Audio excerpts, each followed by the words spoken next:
Oui, nous l'adorons dans la prière, mais aussi par les louanges, par l'adoration. Amen. Amen.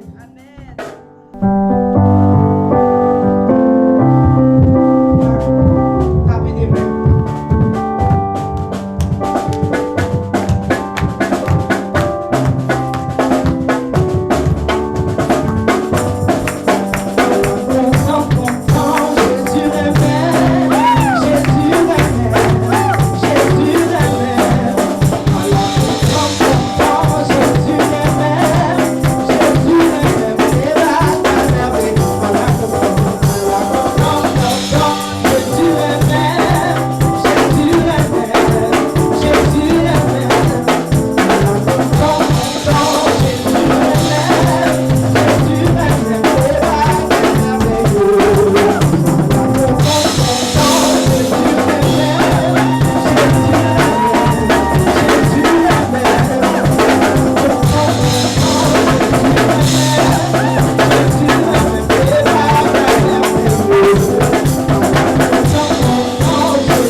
est le rocher de notre vie. Amen. Amen. N'est-ce pas une déclaration merveilleuse lorsque tu dis Jésus est le rocher de ma vie. Lorsque tu donnes ta vie à Christ, ben, il devient le rocher de ta vie. Amen. Amen. Wow, Seigneur, merci encore pour cette adoration que tu nous as permis d'élever devant ton saint trône. Amen.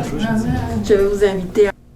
Aujourd'hui, je pensais qu'on allait parler de Jésus parce que nous sommes dans, rappelez-vous, nous sommes dans un processus où nous mettons les bases de la foi et nous voulons vraiment, après ces bases-là, que chacun d'entre nous, quand on parle de la chrétienté, tu saches de quoi il s'agit, tu saches exactement où tu pars. Amen. Amen. Mais pendant que j'étais devant le Seigneur, j'avais cette soif de parler de la foi. Le message qui est monté dans mon cœur, c'était exceller en toutes choses dans le Seigneur. Amen. Amen. En fait, il y a un moment quand on avance dans la foi, on se rend compte que soit on tourbillonne, soit on est stagnant, soit on rétrograde. Amen.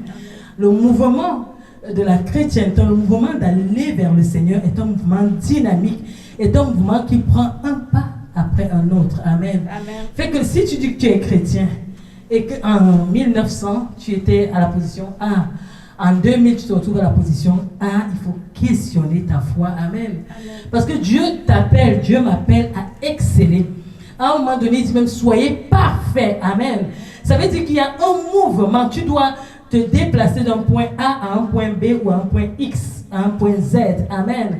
Et dans ce mouvement-là, le message, j'ai commencé à le donner ici comme des petites exhortations. Nous devons exceller, essayer d'exceller en semaine. Amen. Mais je ne savais pas que c'était vraiment un message que Dieu déposait dans mon cœur.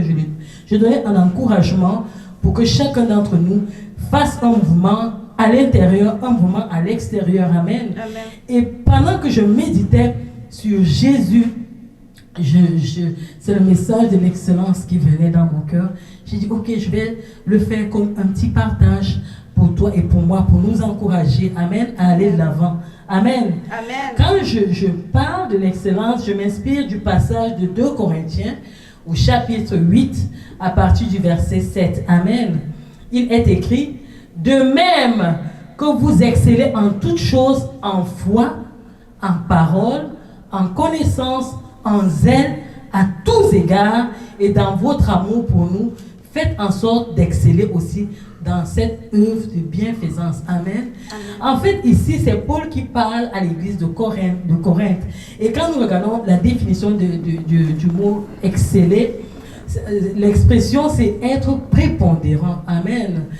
Et quand je vois l'excellence, le passage que j'associe à l'excellence est tiré du livre de Matthieu au chapitre 5, verset 20, qui dit, car je vous le dis, si votre justice ne surpasse pas celle des scribes et des pharisiens, vous n'entrerez point dans le royaume des cieux. Donc, quelque part, dans l'excellence, on voit la justice. Alléluia. La justice par rapport aux autres, la justice par rapport à Dieu, la justice par rapport à notre vécu quotidien. Amen. Et l'abondance ici renvoie à la même expression, periseo, qui veut dire exceller.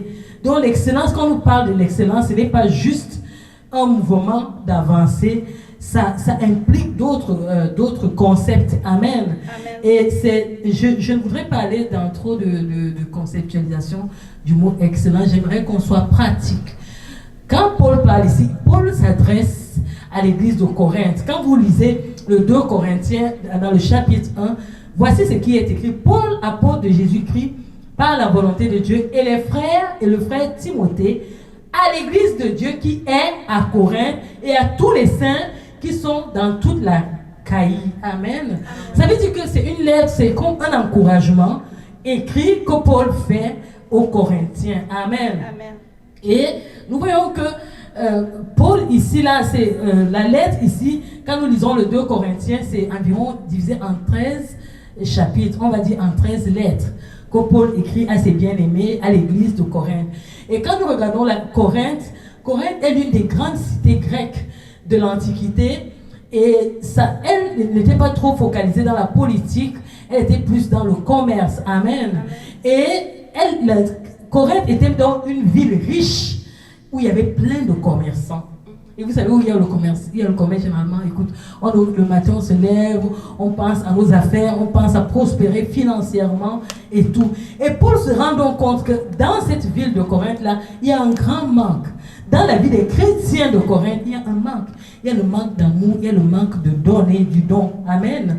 Et l'exhortation ici, quand nous nous fions au chapitre 8, on se rend compte que l'exhortation est dans le donner. Amen. Amen. Et le passage que nous lisons fait partie des encouragements qu'il fait. Il envoie Tite dans cette ville pour faire une collecte et il envoie avec une lettre. Amen.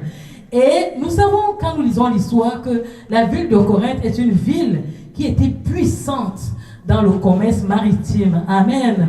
Et que c'était une ville dédiée au dieu qu'on appelait Poséidon, le dieu de la mer.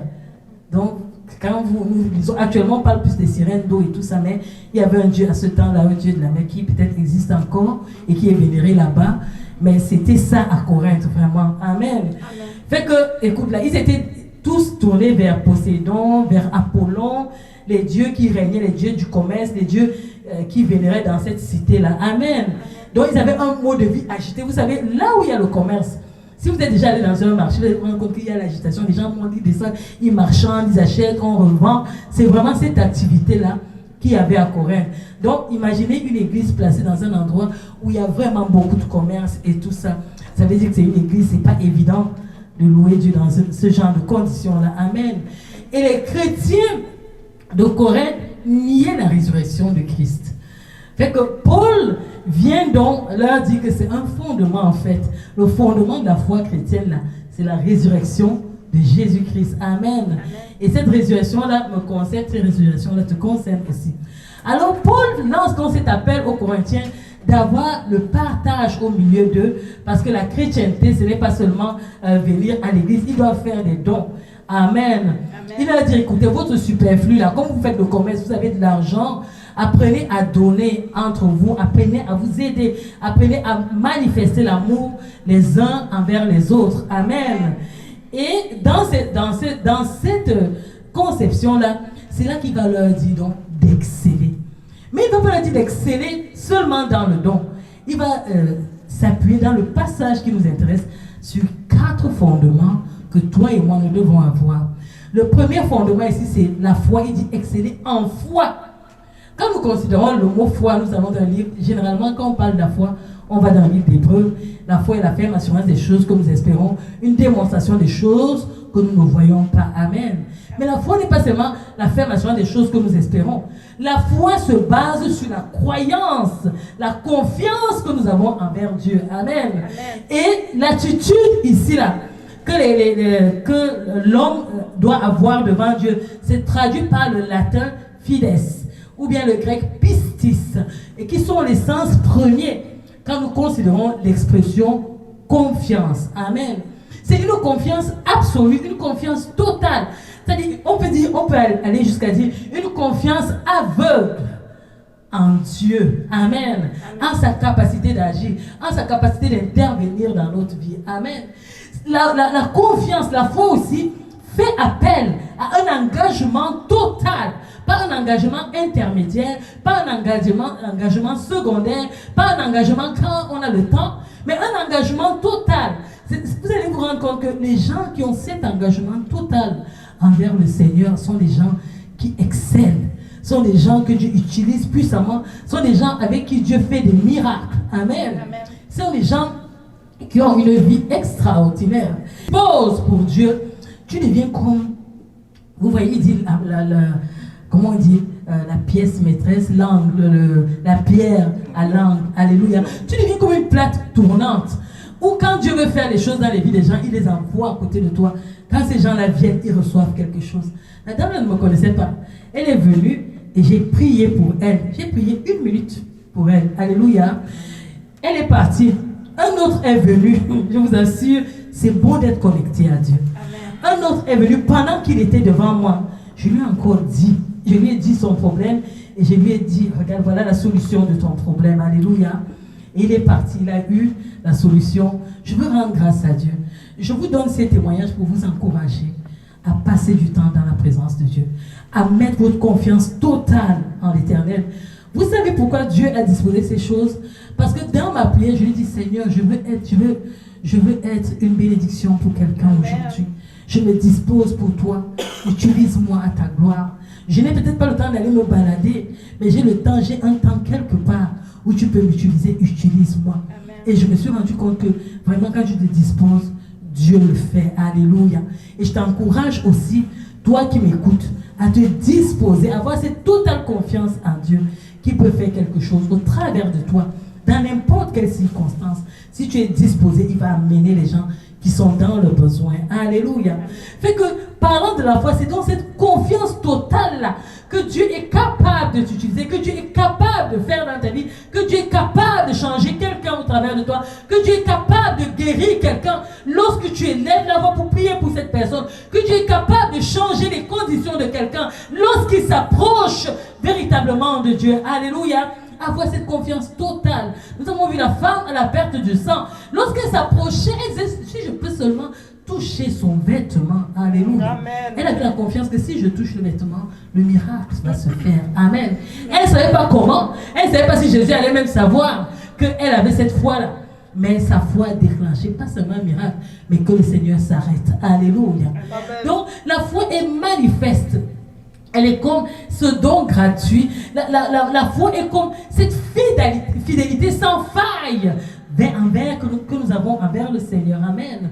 Vous voyez, les gens qui sont fidèles à Dieu sont les gens qui vont loin spirituellement. Les gens qui sont fidèles à Dieu sont les gens qui expérimentent Dieu à une autre dimension. Les gens qui sont fidèles à Dieu sont des gens extraordinaires. Alléluia. Ce sont des gens qui manifestent l'extraordinaire. Les gens qui sont fidèles à Dieu, généralement, quand tu montes spirituellement, l'humilité entre dans ta vie. Il y a des choses peut-être pour lesquelles tu combats encore dans ta chair, parce que spirituellement, tu es faible. Mais quand tu atteins certaines hauteurs avec Dieu, tu ne combats plus pour certains péchés. Parce que la pureté de Dieu habite en toi. J'ai le bon exemple. Quand Moïse est allé à la montagne, il a fait 40 jours. Quand il est redescendu de la montagne, la Bible nous dit que son visage était lumineux. On était obligé de couvrir le visage de Moïse parce que la gloire de Dieu était palpable. Imaginez quelqu'un que nous regardons, on va dire qu'il est extraterrestre, en autre temps on va dire qu'il est extraterrestre, que le visage brille bizarrement. On aura peur de lui, amen. Parce que ce n'est pas des choses qu'on a expérimentées. Mais il y a des gens comme ça sur la terre, qui vivent avec nous, qui peut-être le visage ne brille pas, mais ils ont une telle connexion avec Dieu qu'il arrive comme ça, il peut te dire ta vie. Il arrive comme ça. Les miracles sont comme bonjour dans ça. C'est vers ça que nous devons aspirer, alléluia, à manifester Dieu à une autre dimension. On ne va pas venir passer sur la terre comme des passants et disparaître sans impacter notre génération. On doit impacter notre génération avec notre manière de vivre, avec l'amour que nous dégageons du Seigneur, avec la foi que nous manifestons, avec les dons spirituels qui se manifestent. Ce n'est pas passé. Nous sommes encore au temps de l'Église. Nous sommes au temps où le Saint-Esprit se manifeste encore. Nous sommes au temps où Jésus agit encore. Il y aura un temps où il n'y aura même plus ces choses. Alors comment tu peux vivre? La Bible nous dit que les anciens, les Ésaïe dont on lit dans la Bible, là, ils soupiraient. Ils se disaient, est-ce que je ne peux pas vivre ça? Mais toi, tu as autant de la grâce. Mais autant de la grâce, toi, tu n'expérimentes rien. Vraiment, pose-toi les bonnes questions. Amen. On revient à la foi. L'autre parole qui est dans ce passage, il a dit exceller en foi et puis exceller en parole. Quand je vois la parole, je vois deux sens et puis je vois un petit sens. Le premier sens est que la parole, je considère comme la Bible, est la révélation divine. Alléluia. La révélation exprimée dans l'Écriture, qui est l'Ancien Testament et le Nouveau Testament. Amen. Donc, quand il nous dit d'exceller en parole, ça veut dire que nous devons exceller dans la connaissance de la Bible que nous avons. Alléluia. Il y avait des gens dans l'Ancien Testament qui n'avaient pas l'opportunité d'avoir la Bible que toi tu as dans la main. Mais toi tu l'as, elle ne doit pas dormir. Nous avons les nouvelles technologies actuellement. Au travers d'elles, même tu peux seulement mettre la Bible et écouter la Bible. Alléluia. Amen. Et je vous lance un défi. Nous sommes dans le livre de Corinthiens. Tu peux te dire cette semaine, c'est 13 chapitres seulement. Chaque jour, divise 13 par 7. divise ça te fait 1,5. Donc 1,5 c'est faisable. Tu peux prendre 1,5, un chapitre et demi, tu peux lire par jour. Amen. Et tu seras béni. Je vais bien donner le devoir à la fin. Amen. Fait que la parole est la premièrement, donc la parole de Dieu, nous devons exceller dans la connaissance de la parole de Dieu. Mais pas seulement la connaissance, mais vous savez, la Bible dit que la lettre tue, l'esprit vivifie. Fait que quand tu lis la parole, ça ne doit pas être juste la lecture. C'est-à-dire, je connais que Jésus est mort, il y a eu en l'an 1, Jésus est né sur terre. Non, dans la parole, il y a l'esprit. Fait qu'en lisant la parole, tu dois aller chercher la révélation de Dieu qui se trouve dans la parole. Amen. Fait que tu dois exceller dans la connaissance révélée de la parole de Dieu. Amen. Un autre élément, c'est la parole qui est Jésus-Christ. Il y a une chose que tu connais, la Bible, tu connais l'Ancien, le Nouveau Testament, qui sont parfois comme des histoires racontées. Mais il y a une autre chose, c'est que tu as une rencontre personnelle avec le Seigneur Jésus. Alléluia. Tu dois exceller dans la rencontre personnelle, dans la révélation de qui est Christ le Fils, qui est Christ, quelle est sa mission, comment je peux communier avec lui, quel est l'impact qu'il peut avoir dans ma vie. Tu dois avoir exceller aussi à ce niveau-là. Amen. Et puis il y a l'excellence dans ta parole à toi. Toi en tant qu'être humain, toi qui peux donner un engagement. La Bible dit que ton oui soit oui et que ton non soit non. Amen. Fait que quand je donne ma parole est comme moi-même. Parce que pour qu'on me connaisse, il faut que je parle. Si je dis oui à quelque chose, c'est moi, ça m'engage moi. Ça ne m'engage pas moi juste en tant que ça engage moi, ça engage Dieu, parce que Dieu habite en moi, ça engage ma personnalité, ça engage tout. Fait que ton oui soit oui, que ton non soit non. Amen. Et que tes paroles, les paroles qui sortent de ta bouche, soient des paroles excellentes. La Bible dit, d'une même bouche ne peut pas sortir la bénédiction et la malédiction. Si tu dis que tu es enfant de Dieu, ta bouche doit être une bouche qui bénit. Ta bouche ne doit pas sortir des insultes. Ta bouche ne doit pas sortir des critiques. Ta bouche ne doit pas sortir des murmures. Ta bouche doit être une bouche excellente. Ça veut dire chaque mot, chaque action qui accompagne ta parole doivent être excellentes. Amen. C'est-à-dire, quand on dit excellente, ça veut dire qu'on ne peut pas trouver de faute dans ces paroles-là. Amen. Fait que voilà les dimensions que j'ai vues. Le troisième aspect dans lequel le Seigneur nous dit d'exceller dans ce passage, c'est la connaissance. Amen. Écoutez ce que le livre d'Osée 4, au verset 5 dit. Tu tomberas de jour, le prophète avec toi tombera de nuit, et je détruirai ta mère. Mon peuple est détruit parce qu'il lui manque la connaissance. Amen. Et il dit, puisque tu as rejeté la connaissance, je te rejetterai et tu seras dépouillé de mon sacerdoce. Puisque tu as oublié la loi de ton Dieu, j'oublierai aussi tes enfants. Fait que la connaissance ici, là, nous avons lu dans la semaine dernière que nous devons être renouvelés dans notre esprit. Amen. Et la chose qui nous amène le renouvellement, c'est la parole de Dieu. Amen. Fait qu'il ne faut pas seulement connaître la parole de Dieu, il faut que la connaissance de Dieu habite en toi. Quand on dit par exemple qu'on est chrétien, en fait c'est que la parole vient habiter en nous et elle se fait chair. La parole ne s'est pas seulement fait chair dans Jean 1:1. La parole se fait chair chaque jour dans ma vie parce que je manifeste Christ en moi. Amen. Fait que la connaissance ici doit être la connaissance de Dieu, qui est ton créateur. La connaissance doit être Christ, alléluia, révélé comme le Fils. La connaissance te donne la capacité de communier avec Dieu. La connaissance te donne la capacité d'adorer. La connaissance te donne la capacité de communier avec Dieu. La connaissance t'amène, alléluia, à être en communion avec le Saint-Esprit, développer cette intimité-là avec le Saint-Esprit. Alléluia. Amen. Alors, comment prier? Tu découvres ça dans la connaissance. Comment communier avec Dieu? Tu découvres ça dans la connaissance. Comment, alléluia, communier avec Dieu? Tu le découvres dans la connaissance. Donc, tu dois exceller dans la connaissance. La connaissance, au-delà de venir écouter une prédication. La connaissance va dans tes méditations personnelles. La connaissance te prend de sacrifier une heure de temps chaque jour dans ton emploi du temps pour chercher Dieu. Amen. Parce que Dieu n'est pas seulement révélé en parole, il est révélé en esprit. Amen. Parce que Dieu, la nature de Dieu, c'est une nature spirituelle. Amen. Le dernier élément, c'est le zèle. Amen. Lorsqu'on parle de zèle, dans l'expression grecque, c'est zélotes, on a qui veut dire zélé, zélateur, zélote. Vous voyez, quand vous lisez le Nouveau Testament, on parle des zélotes. Les zélotes qualifient des personnes qui aimaient Dieu, qui étaient prêts à se sacrifier pour Dieu, prêts à tuer des gens pour Dieu.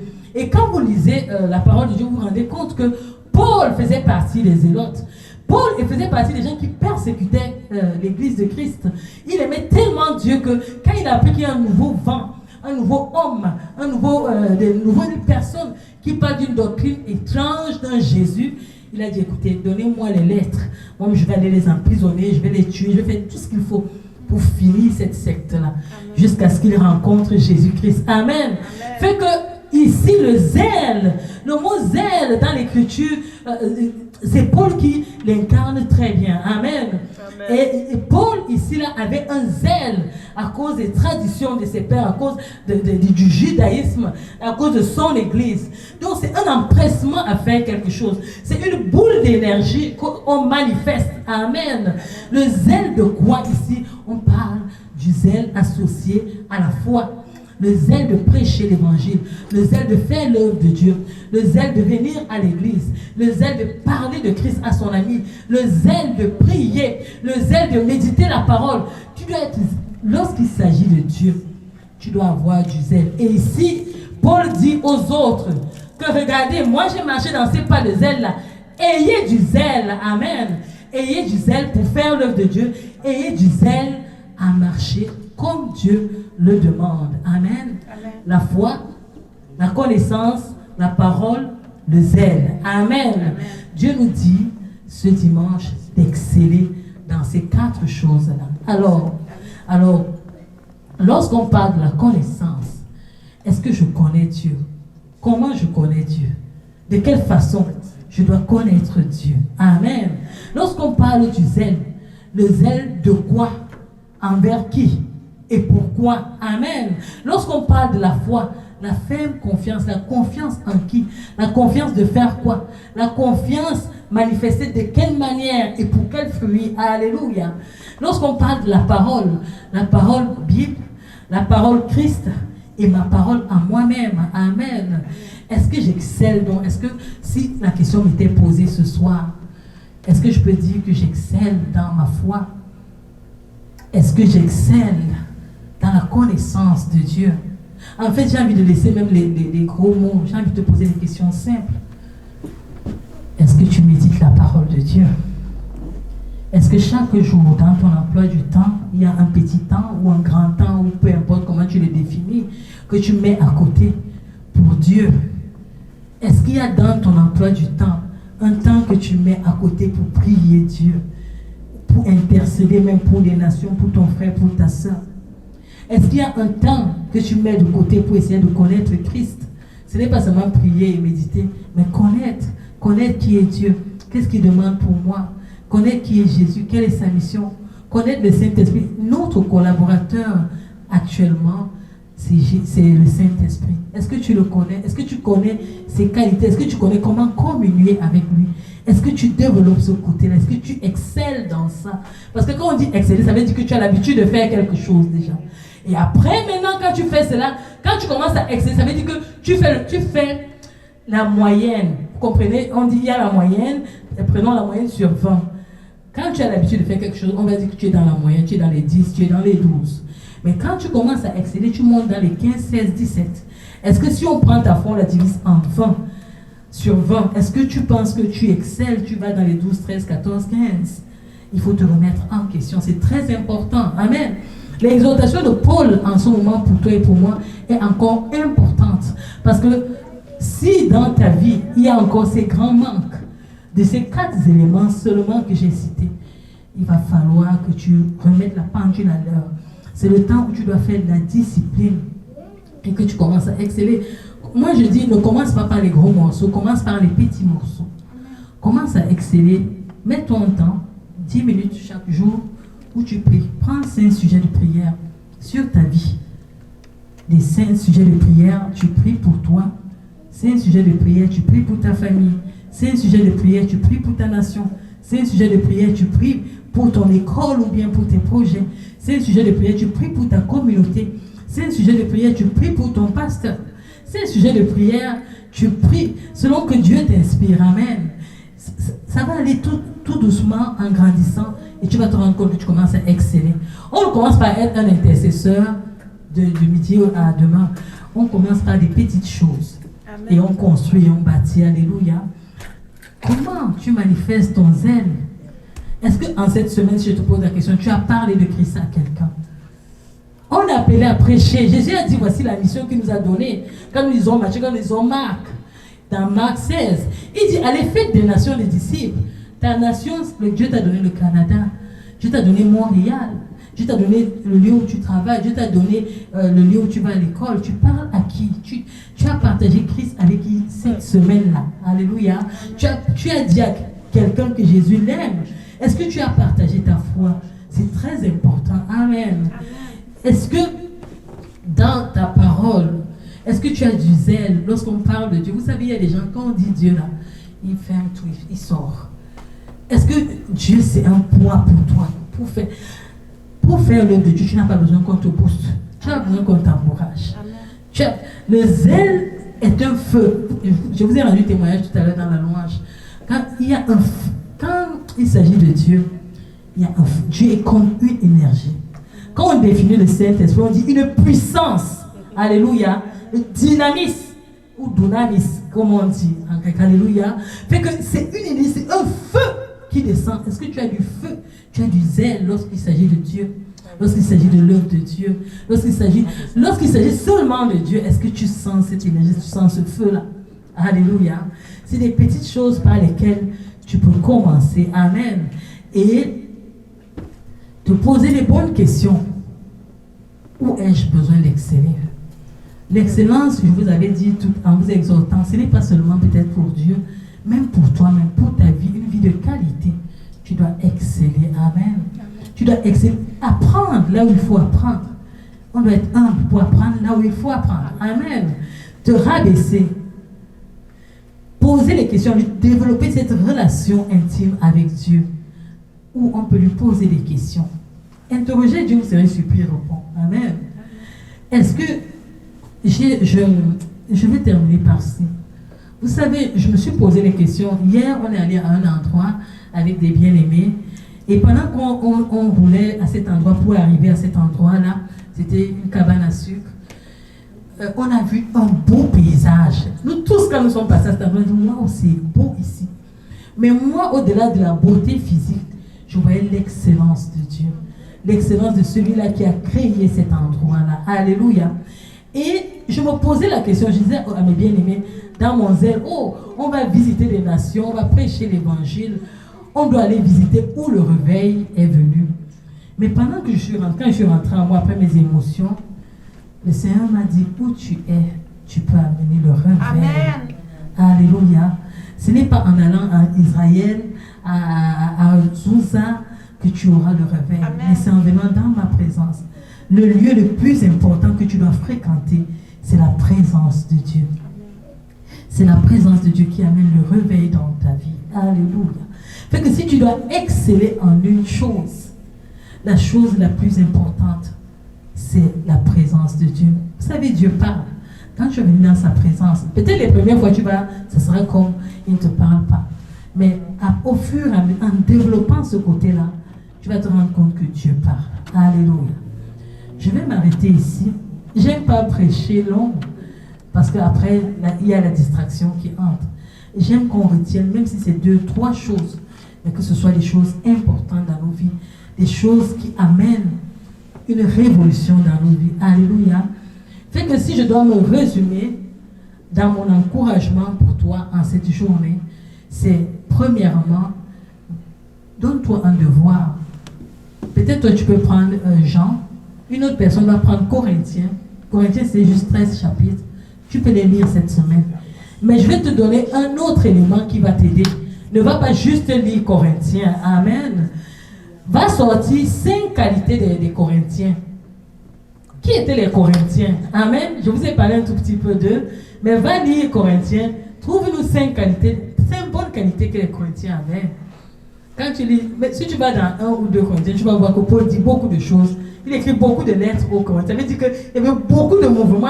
Ça interpellait l'apôtre, il était obligé toujours d'écrire aux Corinthiens. Alors, quelles sont les 5 qualités qu'on retrouve chez les Corinthiens et quels sont les 5 reproches qu'on peut faire aux Corinthiens? Amen. Fait que quand tu vas lire, tu ne vas pas lire de manière désordonnée. Tu vas aller chercher cela. Amen. Et quand tu vas prendre ces 5 qualités-là, ramène-les à toi. Pose-toi la question, est-ce que j'ai les 5 qualités que j'ai trouvées chez les Corinthiens? Si je ne les ai pas, voilà 5 sujets de prière. Dis, Seigneur, donne-moi la qualité que les Corinthiens avaient. Vous savez, nous tous on lit les chrétiens de Béret. C'est reconnu dans toute la Bible que les chrétiens de Béret étaient des gens que quand tu viens de leur prêcher la parole, ils reprennent la parole, ils vont méditer. Il a dit, est-ce que c'est vrai, c'est écrit? Fait que on les reconnaît comme ça. Et les Corinthiens, on les reconnaît pourquoi? Va chercher. Si tu lis des reproches qu'on adressait aux Corinthiens, tu te rends compte que ces reproches sont dans ta vie. C'est 5 autres sujets de prière. Amen. Parce que tu vas me dire, je ne sais pas comment trouver les sujets de prière. Voilà les occasions que je te donne de trouver les sujets de prière. Amen. Alors, donc quand tu vas identifier ces choses-là, tu vas demander pour les reproches des changements dans ta vie par rapport à ces choses que tu auras identifiées chez les Corinthiens. Amen. Ça va te donner de pratiquer, ça va te donner d'avoir du zèle, de rechercher Dieu dans la prière. Amen. Et j'aimerais te dire, je voulais poser la question, mais je ne pose pas. Je pense que c'est personnel ça. Je t'encourage à avoir un cahier de prière. Amen. Parce que dans ton cahier de prière, tu noteras tes sujets de prière. Et tu sauras, quand Dieu a exaucé, tu pourras mettre un petit E devant le sujet exaucé. Et quand il te faudra donner des actions de grâce, tu ne vas pas commencer. Quand on va dire qu'il y a une action de grâce ou un témoignage, tu ne vas pas réfléchir. Tu vas aller dans ton cahier, tu vas ouvrir, ça sera là écrit. Tu sauras que Dieu m'a exaucé quand je lui ai présenté le sujet A, sujet B. Amen. Il faut avoir Dieu de manière palpable. Dieu n'est pas les histoires. Amen. Deuxième chose, il te faut un cahier de méditation. Dans le cahier de méditation, quand tu vas lire la parole de Dieu, les choses qui t'ont marqué, les choses qui sont venues te chercher, les questionnements que tu as eus, tu pourras noter dans le cahier de méditation. Amen. Troisième chose, tu dois avoir un cahier d'enseignement. Quand tu viens à l'église, tout ce que je raconte, tu dois pouvoir avoir des questions dessus. Ou bien les choses que tu as retenues, tu dois pouvoir les noter dans ton cahier parce que ça va t'aider. Alléluia. Ça va t'aider à encourager quelqu'un. Tu ne vas pas raconter tout ce que j'ai dit, mais tu auras retenu 1 ou 2 choses qui pourront te permettre d'exhorter quelqu'un. Alléluia. Nous allons prier. La parole de Dieu pour toi aujourd'hui, c'était d'exceller. Alléluia. Je prie que Dieu te donne d'exceller en toutes choses. Alléluia. Seigneur, nous te donnons les actions de grâce. Merci pour ta parole. Merci parce que tu nous invites à exceller. Alléluia.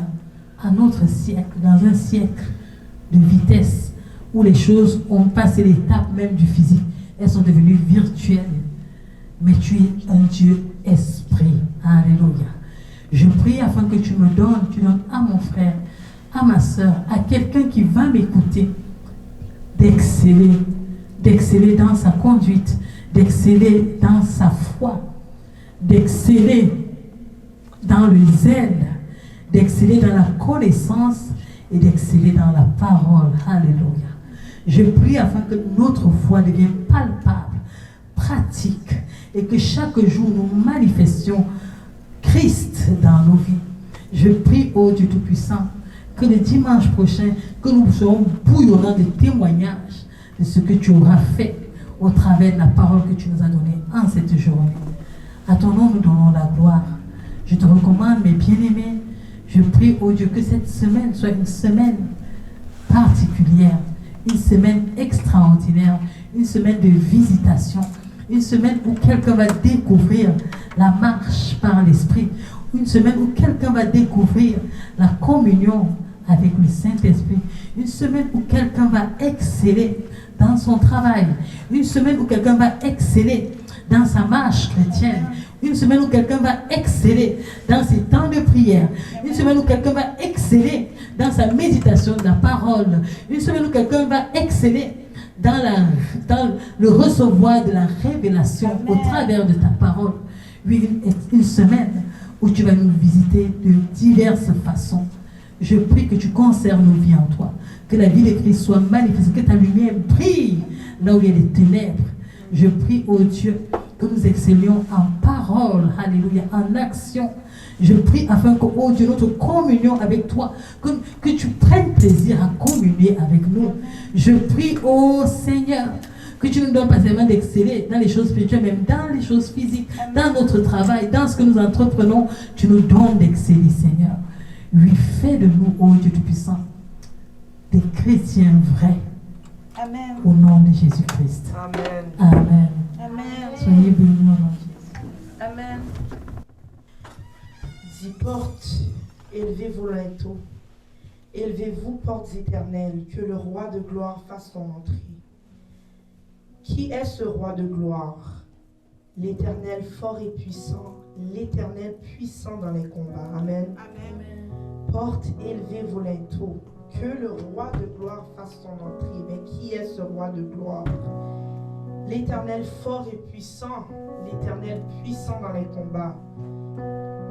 Qui est ce roi de gloire dans ta vie? Qui est ce roi de gloire dans tes projets? Qui est ce roi de gloire dans tout ce que tu entreprends? L'Éternel fort et puissant, l'Éternel puissant dans les combats. Amen.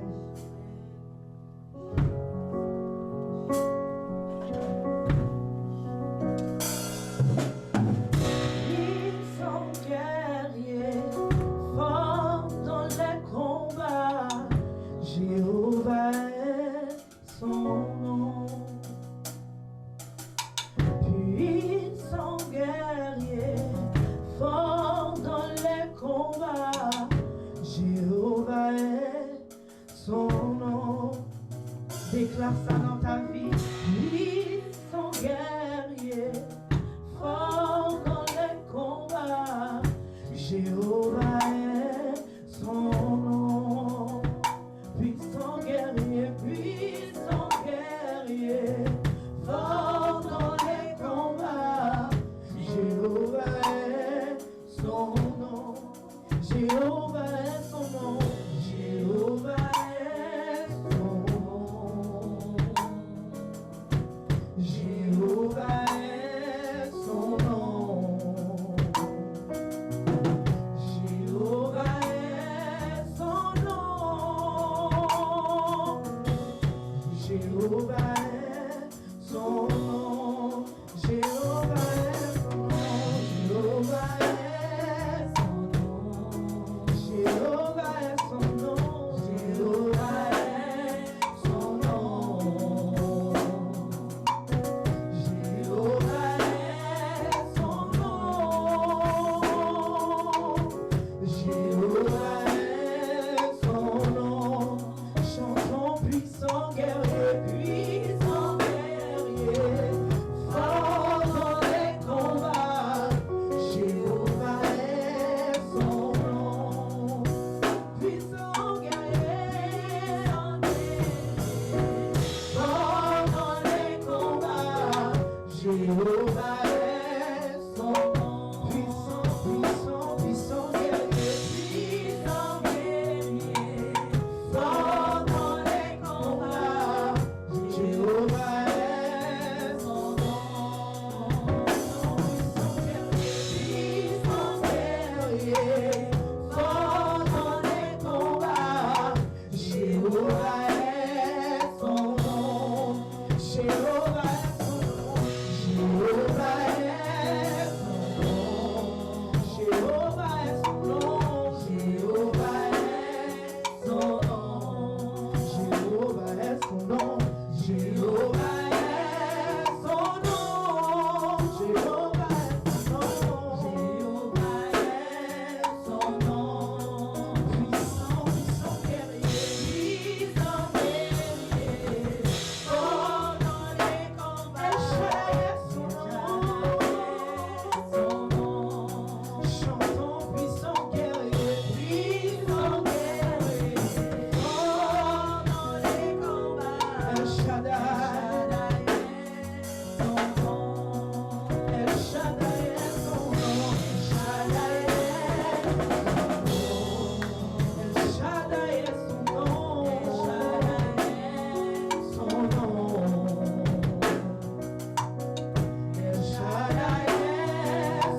celui qui combat pour toi.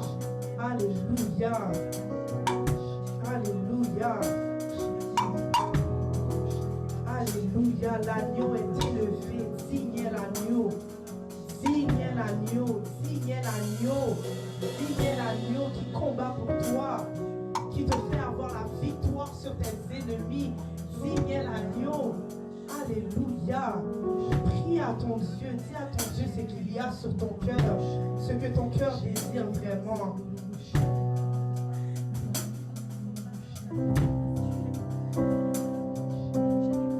Alléluia. Signez l'agneau. Signez l'agneau.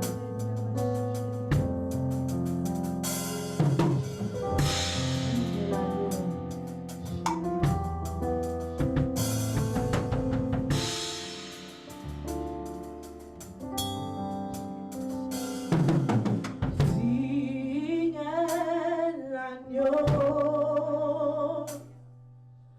Assis sur le trône, couronné de 1000 couronnes, tu es victorieux.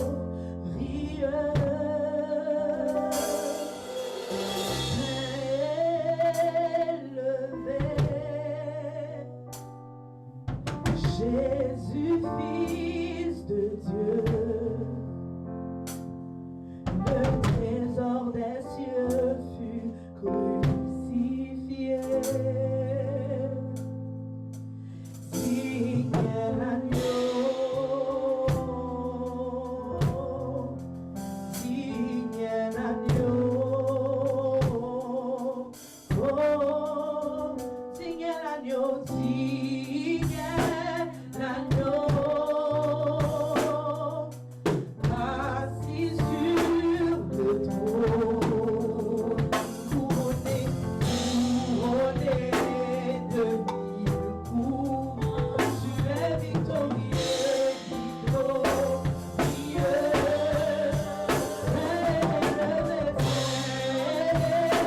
Élevé, Jésus, Fils de Dieu.